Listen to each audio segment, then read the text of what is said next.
Good morning, happy Wednesday, and welcome to Ask Wildman. My name is Miles Bassett, the CEO and founder at Wildman Web Solutions. We are a digital agency here in Lawrence, Kansas, and we host this live stream every Wednesday, streaming live to our Facebook channel and YouTube, or Facebook page and YouTube channel, soon hopefully going to other social platforms to answer your questions about technology, marketing, business, and anything else you want to ask us about. This is an open Q&A. Started doing it a couple of months ago, or I guess about a year ago at this point, when the pandemic hit.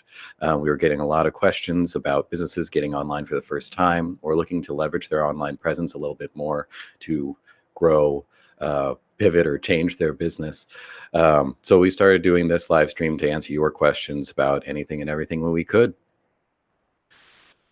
We are doing this as a resource to anyone who finds this helpful. So if you find our information useful, or if you know someone that could that would think that this is useful or could grow off of this, or might have some questions to ask us, please give us a like, share, follow, depending on what social media platform you're on here. And I do apologize. We started a live stream just a couple of minutes ago, and then it ended unexpectedly for some reason. So hopefully my stalling enough here at the beginning has been enough to allow people to get over from the old one to the new one here. So I do apologize for that, but it wouldn't be a good COVID show without a little bit of technology challenges, technical issues to kick us off. But now that we're here, if you guys have any questions, please throw those in the comments below and we'll address those live on the show. Or if you're catching this later, you're not watching us live, you can still involve yourself in the conversation. You can email us at askwildman@wildmanweb.com, and we will get to your questions next week, next Wednesday at 11. We're doing this every week, Wednesdays at 11. All right, I think that's enough stalling on my behalf. So without further ado, I'll go ahead and bring my partner Mike in here.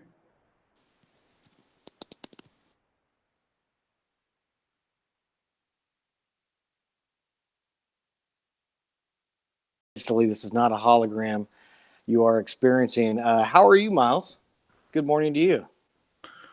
I'm doing good. I'm now looking forward to the hologram live streaming that I'm sure is coming here in 2021. Yeah, we're going to rig that up pretty soon. I have seen some pretty cool new virtual event software cropping up here and there. So I don't know which direction it's going to take, but I've seen a lot of options. I'm curious to see which one is going to take the cake, which one's going to get popular. But if nothing else, I'm happy that we have this venue for talking to our audience, if nothing else. Exactly. It's getting me through these cold, lonely mornings, Miles.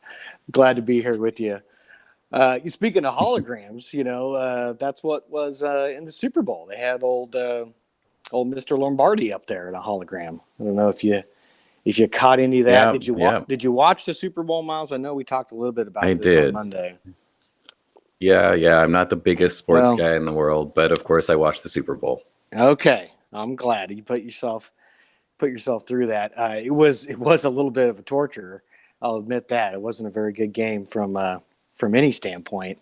I think even the Tampa Bay fans maybe wanted a more competitive game than that. But there were some interesting commercials, that came out from it. So, and the usage of the hologram and Mr. Lombardi was certainly interesting as well. So that's what made me think about the hologram this morning, Miles. I think we all would have wished for a slightly different game, if not a different outcome, at least. Yeah, like you said, a little bit more competitive game.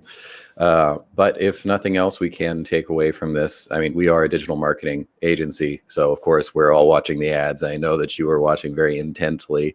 And I believe that you dove a little bit deeper into those ads than probably the average person. So what was your feedback, or what's your feedback on all the ads? Yeah, I like to have a little fun with it, Miles, and I keep score at home. I have a little grade card that I keep, and I give everybody, A through F.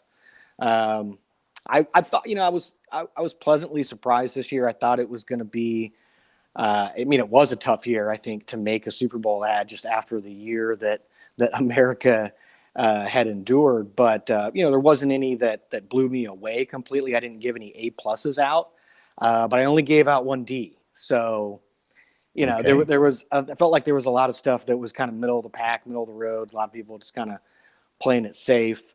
But there was some good ones out there. We put a post up about this yesterday on our socials. Would love to hear what other people thought were good ads. But I thought the Amazon Alexa one was really strong. It was memorable. It was funny. I thought the Tide commercial with Jason Alexander, bringing back his character George Costanza from Seinfeld, was another one that, it talked exactly about what the product, did and what it was about for the consumer. But it also was funny and left you like with an endearing image that you could recall later on, which is kind of that formula that I think is ripe for a really good Super Bowl ad. It's like you have to be a little edgy, you have to be a little bit, over the top entertainment wise, because that people expect. But some people take that way too far, and they lose all connectivity to what their brand means, what their product or service means, for their end consumer. But I thought Indeed was a great one. It was a very, very simple ad. And, but it really kind of tugged on the heartstrings of people who have been going through job loss or just job insecurity, and explained exactly what Indeed does for those people. So I thought that was another good one. GM, I thought was good. It was a nice blend of, again, product value and entertainment. But yeah, there was a lot of good ones out there, Miles. I think that for me personally, the one that actually maybe broke through for me, and just, where I am in my customer journey with those products, was Tracker Boats. And I didn't give them an A because I thought it was a little, maybe I was being a little biased. I give them an A minus. But, as a fisherman and actually someone who's in the market to buy a new boat, hopefully this summer, that one really caught my eye. It resonated with me. I actually went to their website, and I've now moved from awareness into consideration, where their competitor, who's a little bit more expensive, was like, it's still my first choice. But I was kind of like, oh yeah, Tracker. I need to check out what they're offering right now. And so that was the one that really, I guess, personally resonated with me as a consumer. But those other ones that I previously mentioned, and the Doritos one, I'll throw that one in there. I thought from a marketing standpoint were just the best overall. But what did you think, Miles? Yeah, I didn't go nearly as in depth in those things, but I mean, you bring up an interesting one there with the tracker, in that, maybe it wasn't the best advertisement in the world, and it wouldn't be the top of your list as far as rankings here, but ultimately an ad is a good ad if it works, and it sounds like it worked in this particular 100%. circumstance. I mean, ultimately that's what we're all going for here. We're going to throw out a lot of different strategies, a lot of different technologies and ideas, and creative stuff when we're talking about marketing in general, but ultimately we're looking for sales, and so if the thing works, then it works. 100%. Yeah, as far as the specifics, again, I didn't go nearly as in depth as our resident ad man here. There were definitely ones that I liked and ones that I didn't. In general, I guess what kind of irks me about advertising in general, but specifically the Super Bowl ads, is kind of what you brought up there. They tend to dive too deep into the theatrical elements of everything, trying to make something entertaining, trying to make it stand out, and they just forget entirely about their product. And so the ones that I really dislike are the ones that are, they might as well just been stock footage. They didn't have to shoot anything for this. There's just, here's someone dancing, and here's a cute baby, and then we're going to show our logo at the end. It had nothing to do with the brand, had nothing to do with the product. They weren't delivering any kind of message or anything. And having that marriage between a powerful message, entertaining theater, and the actual product or service, I think is what really delivers a winner. So that brings me to, I guess, what would be my winner of the day here, I think, is Toyota. Yep. Their ad, which hit it kind of hit all three of those things, where they weren't even marketing their product specifically. There was no cars anywhere. They were just bringing up something good that they do, or something that they think is valuable about their brand, which is their partnership with the Olympics. And then on top of that, they produced something that was really entertaining to watch. It looked like a movie trailer. It was highly produced, looked just visually amazing. And then it told a wonderful story, one that you kind of were invested in from the minute that commercial turned on all the way to the very end there, where they just kind of tossed in that final little subtle message of, oh, hey, by the way, Toyota. But was able to kind of hit all three of those boxes for me. Yeah, that was good. That was a really good one. I believe I gave that one an A-. And it was a really good usage of storytelling, and I think a good lesson for everybody out there when they're thinking about how to construct their own ads is that, you know, when you are telling your story, your brand story, sometimes we fall into this trap of telling it only from our perspective, and you know we're just kind of saying I over and over again. And it's really good to do what Toyota did, is tell your story through a third party story. And so, you know, you're indirectly talking about yourself, but you're doing it in a way that is showing what you do, you know, with others or for others, or about others, instead of just being completely self-centric, what I think is a trap that people fall into. And then your other point about the sales is exactly correct. The real winners of the Super Bowl, so to speak, ad wise, won't be determined until, you know, second and third quarter, when we see what were the sales numbers of these brands after they made that, you know, large investment. And one that I'm really curious to see, and I maybe even should have given this a higher grade. Thinking back on it now, I think I gave it a B+.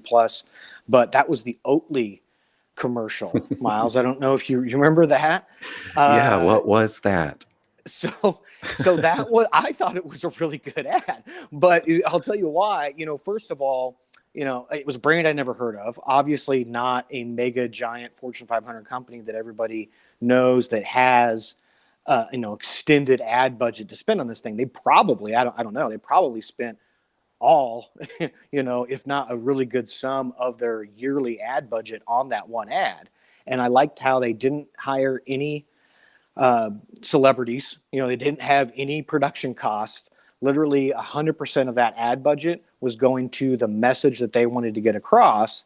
And that was basically that they have a drink that doesn't use cows. You know, it doesn't have any lactose in it. It uses oats, and it tastes just as good and it's just as healthy for you.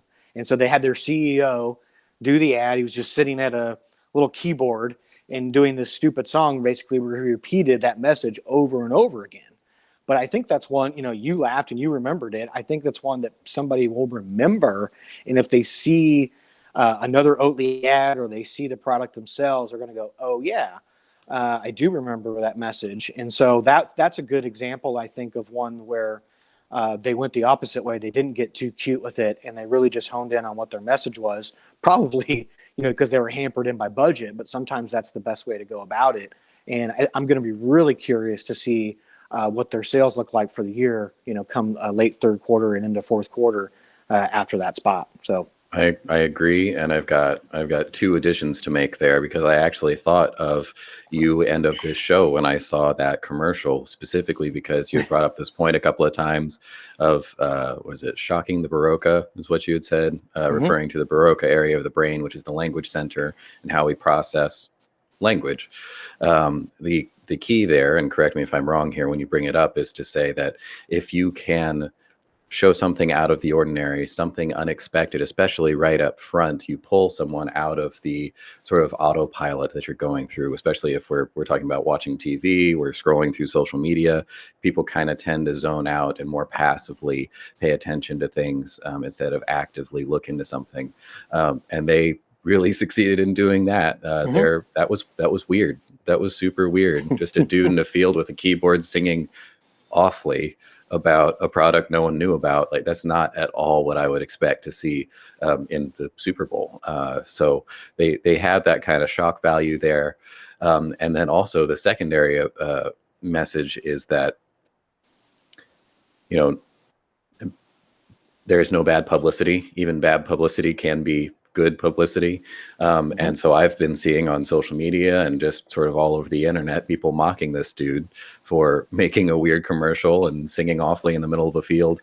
But it's been getting more traction than any other ad that I've seen anyway, more references post Super Bowl than any other ad that I saw, specifically because it was weird, because it was, low production value, because Yeah, it stood out, because it was kind of bad. And that might end up working in their favor. I think you're absolutely right, Miles. Yeah, definitely. If people are talking about you, even if it's not in the most positive sense, 9 times out of 10, it's going to end up being a good idea, especially if your key objective here, which I'm sure what Oatly's key objective here was just awareness, because nobody knew who the flip they were before that spot ran. And so, yeah, even if people are making fun of you, if they're talking about you and your end goal is awareness, that's not a bad thing, for the most part. And and another thing about that too is, because this actually reminds me of something that came up with a client the other day. Is they were concerned that a few people had done a laugh emoji on an ad that was out there, of them. And I think it's fair to say that nobody or no entity, no business, ever achieves a level of success without having people laugh at them and probably even hate them. And Grant Cardone has a great saying about, his haters basically pay his bills, because they bring him more attention. And, as we talked about many, many times on this show, attention is the first step in the long journey to success. If people don't know who you are, they're not even going to get to the point whether they're considering to do business with you or not, or whether or not they like you. You have to first be on the radar. And so, and the other part just about, laugh emojis on Facebook is just, there's so many miserable people out there on the internet that you can't make noise and not expect some of that to happen. But it says 1,000 times more about them and where they are in their life than it does about you, your brand, or what you're saying. Somebody takes time out of their day to leave you a bad comment or even a negative review or a laugh emoji on your stuff. Well, that's really just saying what in a god awful place they're in, personally and probably professionally. And we should probably show empathy towards those people and not take it as a reflection of what we're doing. But yeah, Miles, that's just a good way to back up your point of saying that, yeah, if people are talking about you, even if they're making a little bit of fun of you, that's not necessarily a bad thing 9 times out of 10. So great point there. Yeah, attention is the currency of the world. So of course we have to take into account, you mentioned a bad review in there. And when we do get that kind of feedback, don't just brush it off. Of course we have to react to that.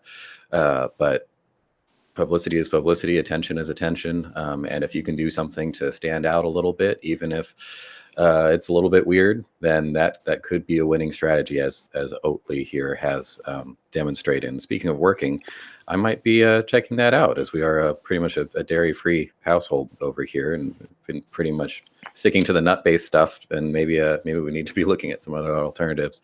There you go. Give us a review, Miles. Give us a review. We're all dying to know how that product is. Oh, sorry. Yep, a little bit of an internet flip. Okay. Yeah, that's all right. I was just saying, give us a review if you do check out Oatly. But should we get into some technical stuff about how to help small businesses out there? I think we've had enough fun with the Super Bowl. I had more fun actually on this discussion than I did the whole 4 hours of watching the actual game. So. Yeah, it was pretty brutal. Well, I want to take a second and just reset real quick, as I see a couple of new viewers popping in here. So we were having a little bit of fun with the Super Bowl, but this is a Q&A. We're here to answer your questions. So if you have any questions, please follow in the lead of Mr. Jeff Fry here, who's been commenting below. Good morning, Jeff, by the way. And throw your questions in the comments, or if you're catching this later, you're not watching us live, please email us your questions at askwildman@wildmanweb.com, and we'll address them next week on the show. Morning, Jeff. Yep, he's asked a question here. Which hurt more, the Chiefs or the boss selling out? His first ad ever. Well, I know Jeff is a huge Boss fan.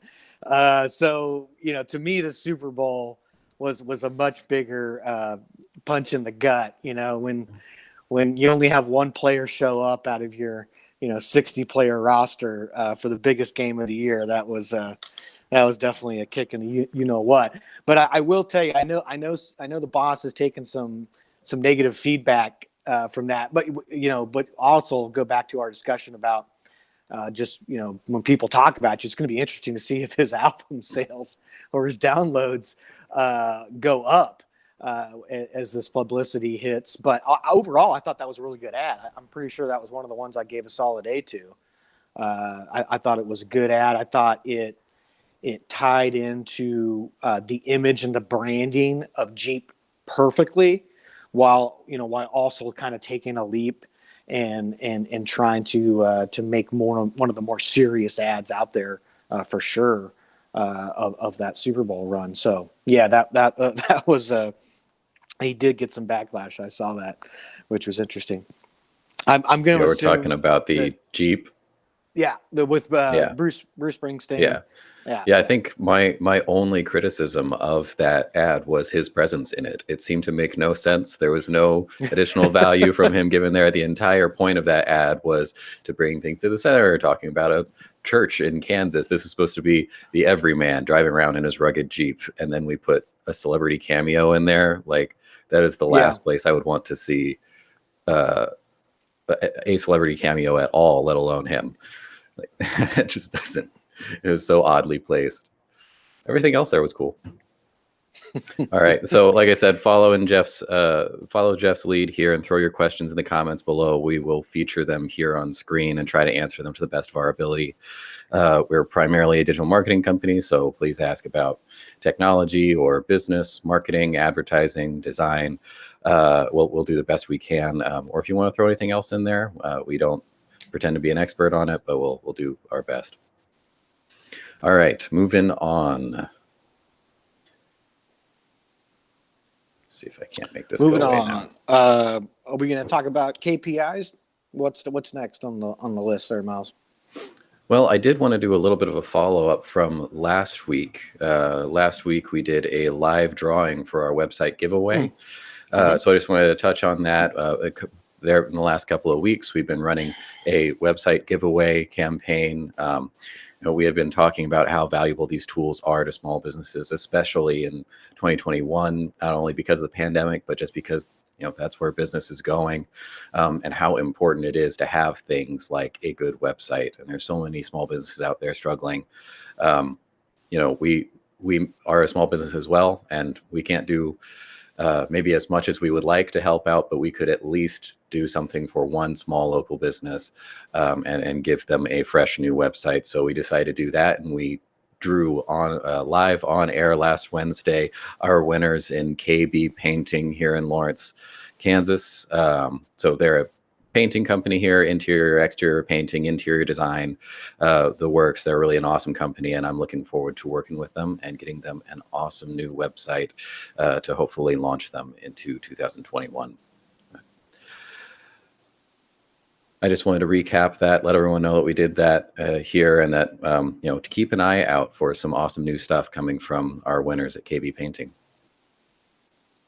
100%. Congratulations.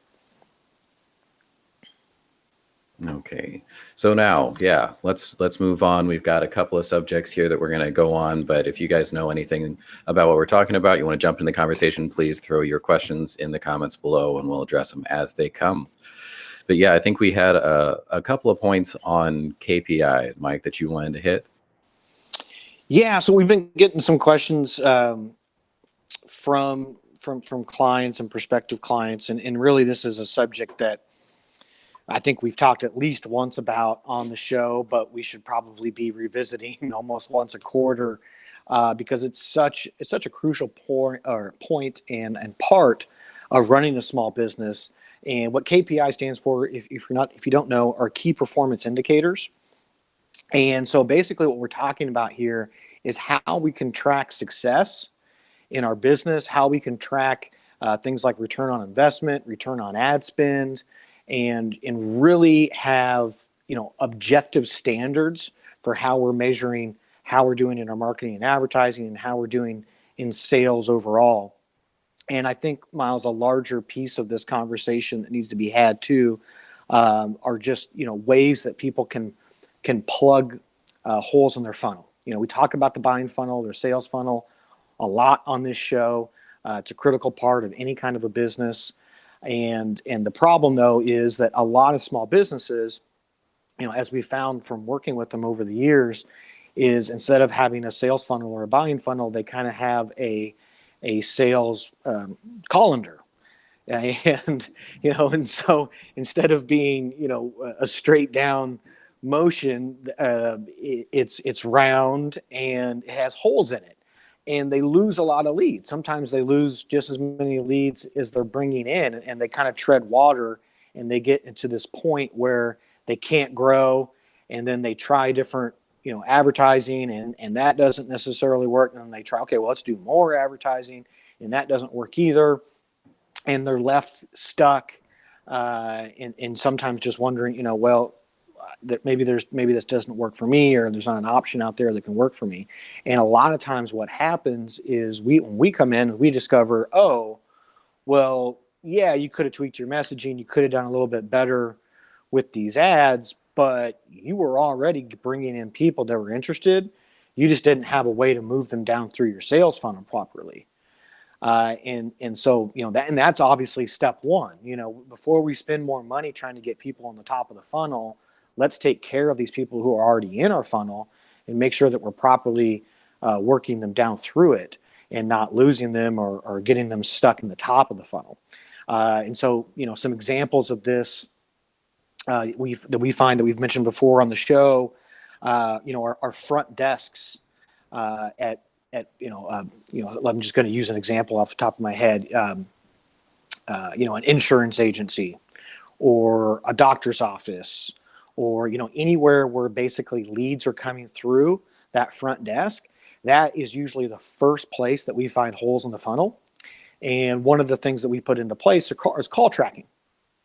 So where when somebody calls that front desk, we know exactly where that call came from. We know exactly who it is that's calling, and we actually record the conversations that are happening.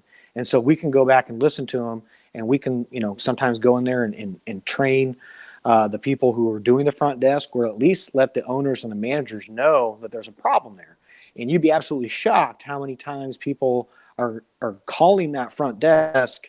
They're wanting to do business, or at least wanting to find out more information to do business with that company, and the front desk literally turns them away. It happens far more than I think most businesses realize if they aren't doing that due diligence of tracking the calls, recording the calls, and listening back to the calls, and then working with their team in order to make sure that those problems are solved. And so, that's the first thing that you want to audit inside your business. The second thing that we really want to get into are these KPIs. And I'm going to go through just a couple of top line KPIs that I think every single business either needs to have a handle on or needs to be putting systems in place in order to get a handle on it. And then, of course, if there's questions in here, please stop me, throw them up. Miles, let me know if there's questions, because I can't really see when the questions pop up. I'll be watching. Okay.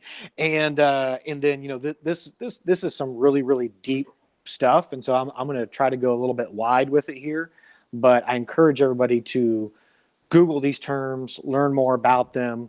We're going to put out some more content on our website and our resources page about these things as well. But the first one we want to get into is LTV, or lifetime value of a customer. And we've talked about this on the show before. You'll probably hear us make reference to it quite a bit. But this is basically figuring out, what is a customer worth to you? And when we first sit down with a client and we start to figure out their business and how it operates, this is one of the very first questions that we usually ask, because it's such an important thing. And I guess I'm not surprised anymore, but I used to be surprised at the amount of people who did not know what the answer to this question is, even successful businesses that have been around a long time. And so it's really, really an important thing. And in the way that we calculate this is, first we have to know a couple metrics before we can even get to this metric. And so the two metrics that we really have to understand first, and that I want you to start tracking today in your business if you aren't currently, are the average order, which is exactly what it sounds like. When somebody makes a purchase, what is the average amount of money that that purchase is for? And then the average customer rate. And that is the number of times that a single unique customer will do business with my business. Okay? So if I have a SaaS product that is on a monthly recurring revenue, then, and I'm just going to use easy math, and my average order is $100 a month, and they're on there, like I said, every single year I charge, or excuse me, every single month I charge them $100, and they're going to be, I'm going to take that times 12, and then let's just say that this is a SaaS product for college students, and so the average lifespan is going to be 4 years, right? So I'm going to take $100 times 12, and then I'm going to take that times 4, and I'm going to have an average life or LTV value of, what is that, Miles? $4,800? $4,800, right? And so if I can figure out those two numbers, what is my average order, what is my average rate, I can then multiply that to figure out what is my LTV, what's my lifetime value of the customer. And the reason this is so important is because you have to understand, before you can even start talking about marketing and advertising and what you're going to spend, you have to understand, what is a customer worth to you? Because if I know that my LTV is $4,800, I can then work backwards, and I can figure out, okay, what should be my cost of acquisition, which is the number 2 big idea that we have to figure out after lifetime value. What is a reasonable amount of money for me to spend in order to get a new customer? And it's going to be different for different types of industries. It's also, it's going to be different for different rates of return that you have in terms of your margins in your net versus your gross. But on average, most companies want about a 3-to-1 return. And so if I'm using that $4,800 example again, then I can back out of that and I can figure out, okay, what is a good amount of money for me to spend on a monthly, yearly basis in order to hit my goals, and how many new customers do I need in order to hit those goals? The Domino's franchise, the Domino's company, which is a franchise company, they tell their franchisees, and I believe this is still true, this may be old data, but at least a few years ago, they were telling their franchisees that the LTV was $4,000. If they can get a new Domino's customer, on average, that is going to be a $4,000 net gain to that franchisee owner. And so then that franchisee owner can again reverse engineer the math and say, okay, well, if I'm spending about $800 to $1,200, maybe $1,500 at most in order to get that customer, I'm doing pretty good. If I'm doing way more than that, if I'm spending $2,000-3,000 to get that customer, my advertising is not working for me, right? I'm not getting a good ROI. If I'm getting way more than that, if I'm spending $200 to get a customer, I'm probably leaving money on the table. And if I increase my ad spend, I could probably get a bigger share overall of the market and increase, my franchise overall. And so, in order to have those conversations, you first have to know your numbers. And it's such a critical part of every business, no matter if you're just starting out or if you've been in business a long time. If you're one person, if you're 1,000 people, you really, really have to get a handle on this stuff. And I know it's hard, especially for startups and small businesses, to get a handle on this. What you need to do is you need to have conservative projections that are going to hit your goals. And then you need to put tracking in place. And a lot of times, Miles can speak to this more. A lot of times this is about setting up automation and setting up customer relation management and through your point of sale system and ways like that you can track all this stuff so you don't have an accounting nightmare. But if you're just starting out and you don't know this stuff, put the metrics in place to track it, and then have a projection, and then make sure that you're aligning with your projections, and you're constantly revising those projections as you get more real data coming into the business.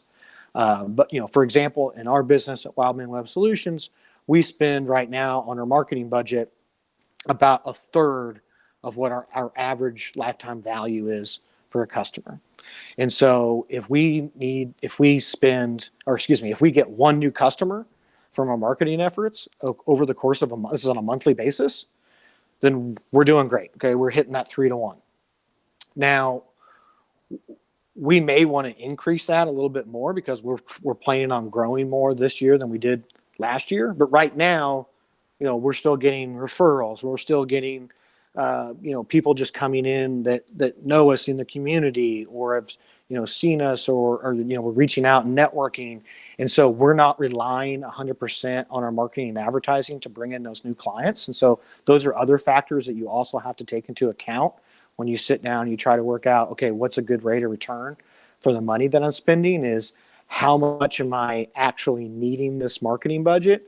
And, if all of a sudden we decided, man, we just hired 2 new people, I need 4 new clients a month in order to, to hit our goals. And those need to come off of advertising and marketing because we've expanded, what we can bring in through other channels. Then, okay, then I can go in and I can have a mathematical formula to plug into my marketing budget and say, okay, I need to increase it by this much in order to get that much on the other end. And again, you're always balancing out this data that you're getting back in real time because that the feedback from the market and the data you get back in real time is what is going to actually make these projections and these goals become real over the course of your journey of growing your business. And then I think the last thing, Miles, that I'll throw in here, and then I want to hear your thoughts on this discussion. There's also the discussion here, which I was just having with one of our clients on Monday, and that is how much of your marketing and advertising do you really need to be devoted to leads and sales, and how much are you devoting to branding? And that's really a question of how much money do you need in the door now, and how much are you investing for the future? And that just needs to be an honest, frank, discussion with your business internally and whoever you're using that's helping you grow your business. In this particular client right now, I mean, they're doing gangbusters. They're growing like crazy. They're booked out with projects through November, and it's like they don't need sales and leads today. They can't even handle the ones that they're getting in, which is a whole other discussion. So what we're doing is we're pivoting to branding. We're pivoting to build that brand for the future, for 2, 3, 4 years down the road, to when they continue to grow and they have 3 times the size of the employees they do now, that they are going to be able to then turn back on the sales, which is what we've been doing the previous 18 months to get to this point, in order to get, bring in that new market share and really take full advantage of it. And so that also has to be a part of this overall discussion. And, I'd be happy to get into specifics with a certain brand or a certain company, but, I have to speak in kind of general platitudes because it's so dependent on each individual company of what is the best strategy for you, how much should you devote to brand, and how much should you devote to sales and marketing, and how that figures into your LTV and your CAC and your KPIs in general. And then then the last thing I'll throw in here, Miles, the other kind of real factor, and a factor that I think a lot of people need to spend a whole bunch of time on, especially right now in this economy, is how can I grow my current customer base? How can I get more reoccurring orders from those customers, and how can I retain those customers longer? And that also needs to be a really big point of discussion. It's not, sometimes we get over focused on bringing in new customers, that we forget that a part of our budget and a large part of our attention should be focused on nurturing the customers that we already have in the bottom and the middle of our funnel. Awesome. Well, I have a couple of additional points to throw in there. First of all, KPIs, key performance indicators. That's an awesome thing to be looking at, but it can be a little bit daunting, especially right up there up front. You were talking about knowing your numbers. It's super important to know your numbers. But I think I'll apply a little bit more weight into one thing you kind of just mentioned in there, which helps to get people to that step, which is where I think a lot of people get tripped up. It's not that we can't do that basic calculation to figure out the lifetime value of a customer. It's that we don't know what those numbers are. We don't know how to get to the point where we can find those numbers in the first place. And so you mentioned having a CRM or having some basic marketing automation. I feel like I say this every show, and I need to move away from this or come up with shorthand or something, but we need to be tracking things. We need to be measuring things.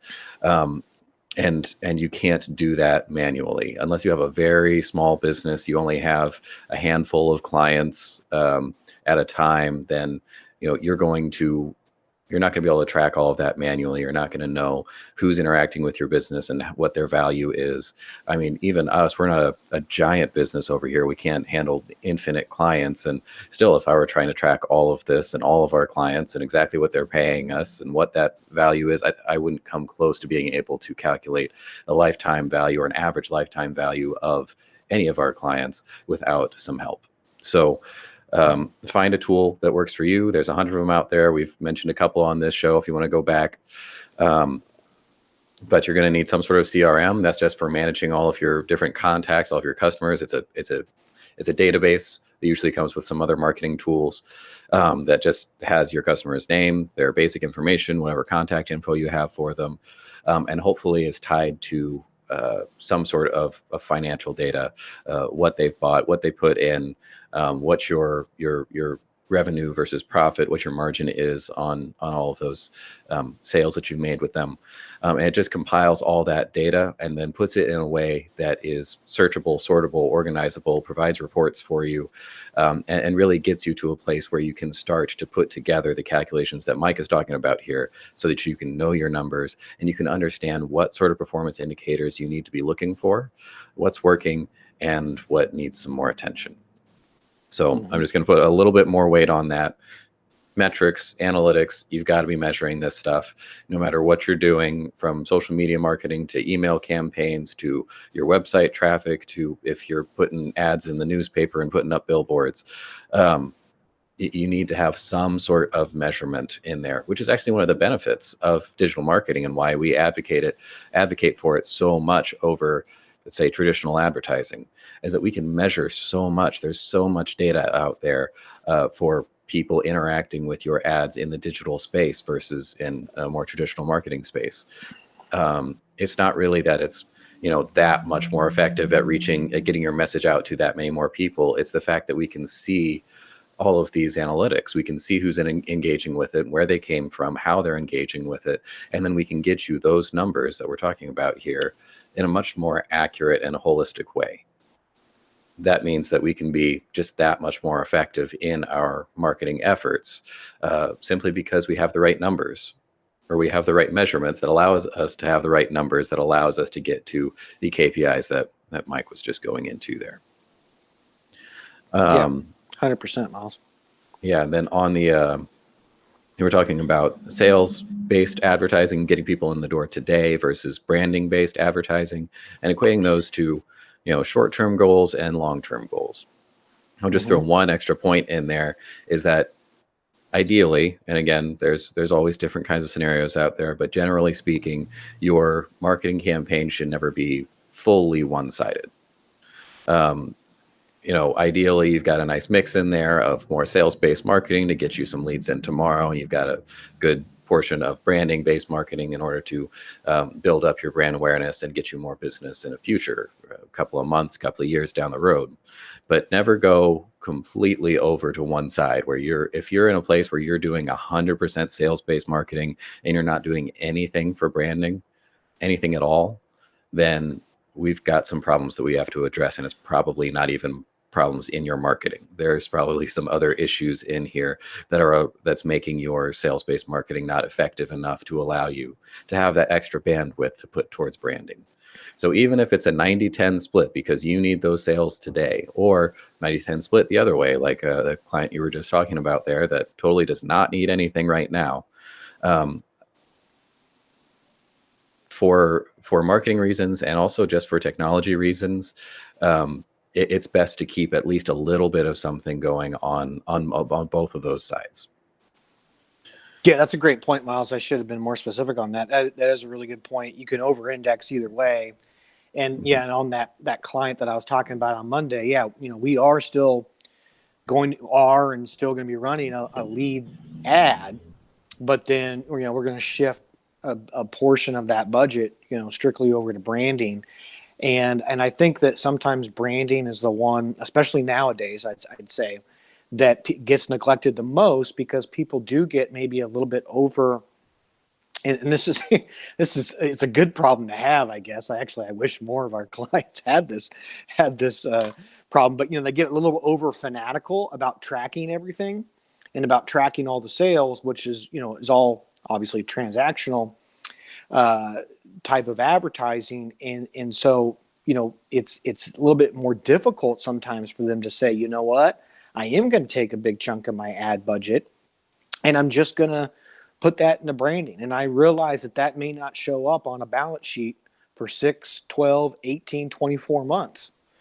But that's the fortitude that you have to have as a business owner, as an entrepreneur, to be willing to put resources that, you're taking, I guess, I don't know if a gamble is the right word, but you're not able to track every single little dime when you do branding, because a lot of time that's not anything transactional that we can track. But if it's going to follow, where it's going to show up, it's on the bottom line numbers in your P&L, like I said, 6, 12, 18, 24 months down the road. Right. And I mean, but we also do understand that, especially this year and over the last year, there are some businesses that, they need sales now, and they can't afford to take any money out of their marketing budget to put into something like branding to push for sales maybe 2 years from now, when, who knows what's going on a month from now, let alone 2 years from now. So it is worth noting, I think, that when we're talking about splitting that, your marketing efforts, some into the sales side and some into the branding side, that doesn't necessarily equate to just budget. So there are some things that you can do that are marketing efforts that don't cost anything. There are organic efforts that you can do, organic social posting, trying to get some listing information out there. Some of that is just some elbow grease, going to networking events, putting yourself in positions of authority. Maybe you're actually speaking at a networking event. Maybe you're putting out, maybe you start writing or something. You put a blog on your website. That doesn't cost anything, but you're putting out value. You're making yourself a resource to your audience. That is in itself a form of branding. So there are things that you can do to give yourself a little bit more, to expand those marketing efforts other than just throwing more money at it. And then on the flip side there's also more efficiency-based adjustments, which helps to know your numbers and go through all the KPIs that Mike was just talking about, so you can tell what's working and what's not. Because it could be that your marketing is perfect as it is. It's just not being as efficient as it could be. So you could make a couple of changes there to make your efforts a little bit more efficient, and then what you save there, you can push over into branding. Yeah, that's great points there, Miles. I'm going to come back to, or I'm glad you mentioned organic. I have a couple of tactical tips here, people to take advantage of some organic reach right now and attention. But yeah, I think another part of this conversation that really needs to be understood is, what is the customer journey that you're going on? How do you convert cold audience or cold traffic into warm and into customers? And what does that really look for your business? Just going back to the Domino's example for a minute, it's like if I own a Domino's, then I really have to understand, part of the thing that's going to get that $4,000 lifetime value is the brand, because that is going to make people stay longer, and if I just get them in the door one time because I was doing a coupon or a deal, or whatever, some sort of transactional type of advertising, that's really not going to get me where I need to go. Because if I'm a smart restaurant owner, I know that I have to get somebody to come back more than 3 times. That's the magic number. when they come back to my restaurant the fourth time, the chances of them not becoming a regular customer are completely diminished compared to the first, second, or third time. That's when I'm in the danger zone. But other companies, it's completely the opposite way. They may just boom. They may be a 1-2 times you're ever going to do business with that company, and then they're never worrying about trying to get that customer back in through the door again. And so the more that you understand that customer journey, the more that you're going to be able to really solve these questions that we're asking, and these problems of where you should be delineating your energy, your attention, your money, as far as your marketing and growing your business goes. Awesome. Well, we're coming up on an hour here, so I want to shift gears a little bit. I think we've got some good information out on that. But if you guys have any questions or anything else that you want us to talk about, please throw that in the comments or email us at askwildman@wildmanweb.com. We'll try to get to those. I did want to hit on one different question that we got earlier, and that is on a subject that I have brought up a couple of times on the show, many times on this show, but I want to take it from a completely other direction, and that is SEO. I want to tell you when you shouldn't be doing SEO. Every time I've talked about this on this show, I've said, here's how you do SEO.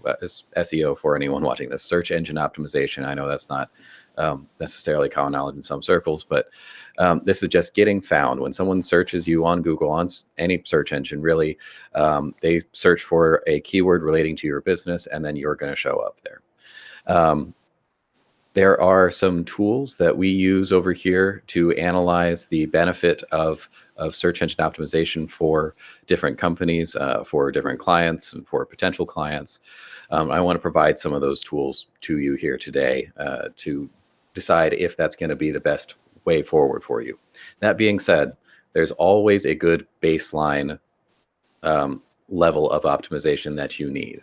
If you have a website out there, it should at least show up when someone searches for your name.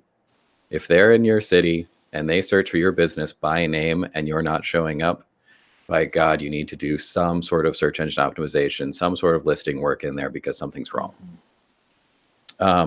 So we're going to say that's the baseline here. That's not what I'm talking about. Beyond that, if you are looking for people to search for a certain keyword, find your business, and then do business with you, you need to decide how much optimization you need to do in order to reach your goals.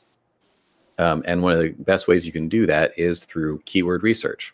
That is the beginning of every single SEO article on our website. By the way, if you want to go to our website, wildmanweb.com/blog, we've got articles up there about all of this stuff, and we cite all of our sources so that you can learn a little bit more there. But at the beginning of every single one of our SEO articles, I believe we're talking about keyword research.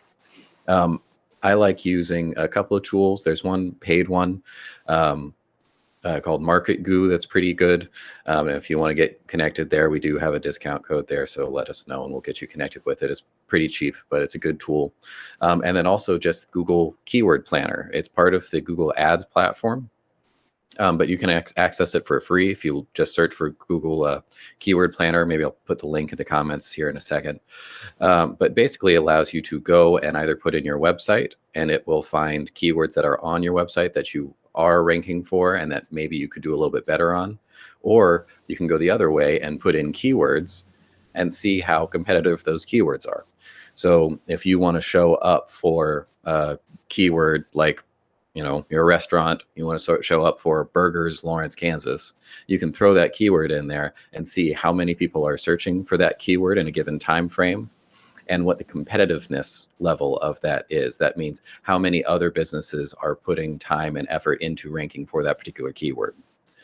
And if all of the keywords that you are wanting to rank for are fairly low competitiveness, but there's a lot of people searching for it, that means you are an amazing candidate for SEO. You need to start optimizing towards those keywords, because that means all of those people that are searching for this are most likely going to find you first, and you're going to get a ton of traffic off of that.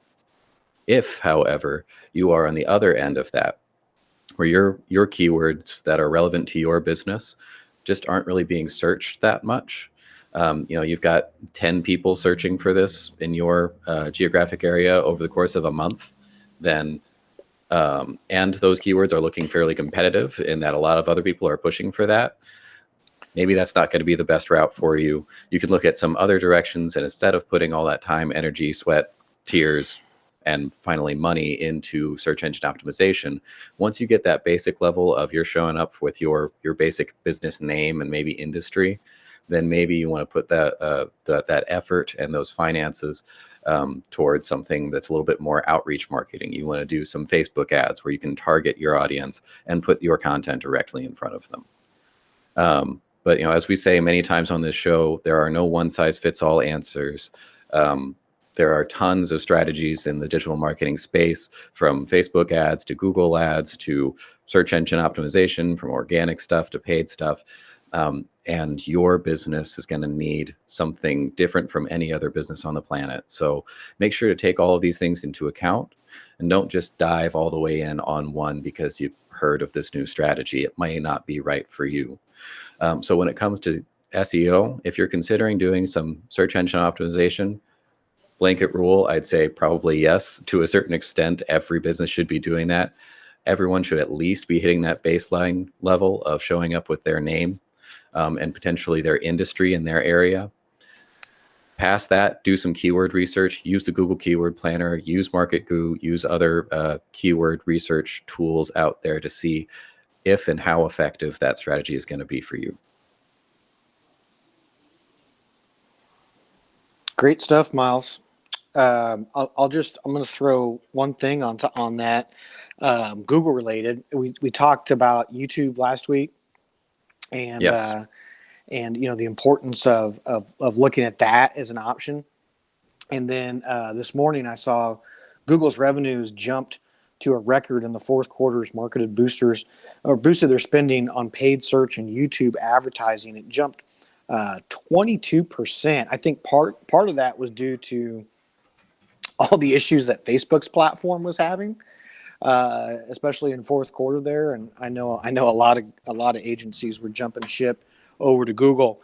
But Miles, this next little stat I thought was really interesting that just kind of backed up what we were saying last week about taking a look at YouTube for your business. And that is, YouTube now reaches more 18 to 49-year-olds than all linear TV networks combined, while 70% of its viewers said they bought a brand after seeing it on YouTube.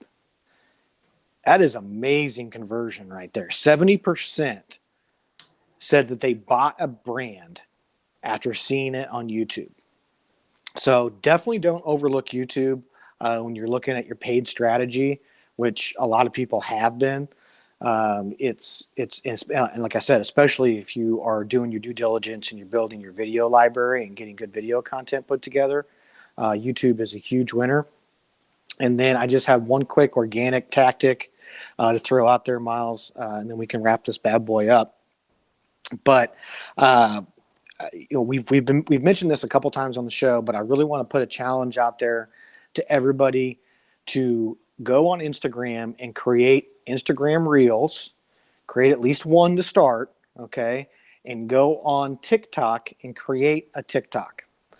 And the reason I'm telling you to do that is because that is an attention arbitrage right now, where there is underpriced attention that your business can gain, and you can gain a lot of followers if you were just putting out consistent, steady content on Instagram Reels, which is a newish feature on Instagram, and TikTok.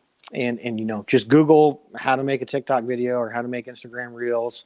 You don't have to do a dance or anything silly like that. For your business, I would actually encourage you. You can, though.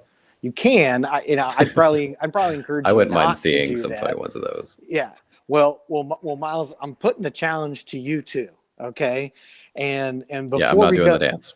no, you don't have to do a dance. But before we go on the show next Wednesday, I want to see a Miles TikTok up on the Wildman TikTok page. Miles can put up the our follow sign there so you guys can find us easy. But right now, Anna is kicking my ass, and her video has way more engagement and way more viewers than any of my videos, almost more than all my videos put together.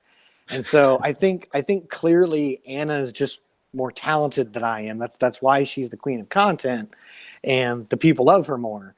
So I need you to come on, start making some TikToks so I can have some competition. I can have somebody to beat, because my competitiveness is just dwindling here by just getting curb stomped right now by Anna. But so go on our pages there, check out what we're doing, and again, it's just really a great way to get new people, right? Normally, when we're on our Instagram page or on our Facebook page, right, we're talking to the same old people who already know us.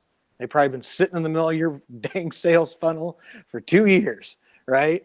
And what we're going to do with the Instagram Reel and with TikTok is we're going to get new people in the top of that funnel. We're going to get new followers. And of course, what we want you to do with those new followers is, as quickly as you can, provide them value, get them to know, like, and trust you, and then move them over to a platform that you control, to your website, to your email list, to your texting list, to your app, okay? And get them off of that platform and onto something that you can control, that you can continue to talk to them and engage with them over and over again on your own terms. So that's the little organic strategy hack that I have for the people there, Miles. I think I'm done. All right, that's a good one to close it up with. All right, thanks everyone for watching. Mike, thank you. We'll see him again next week. My pleasure. All right, thanks for tuning in. We'll be back next Wednesday at 11, live streaming to our Facebook page and YouTube channel. So pick one there and tune back in. If you're catching this later, you're not watching us live, you can still get in on the action and ask us a question by emailing us at askwildman@wildmanweb.com. Otherwise, we will see you all next week. Thanks for tuning in.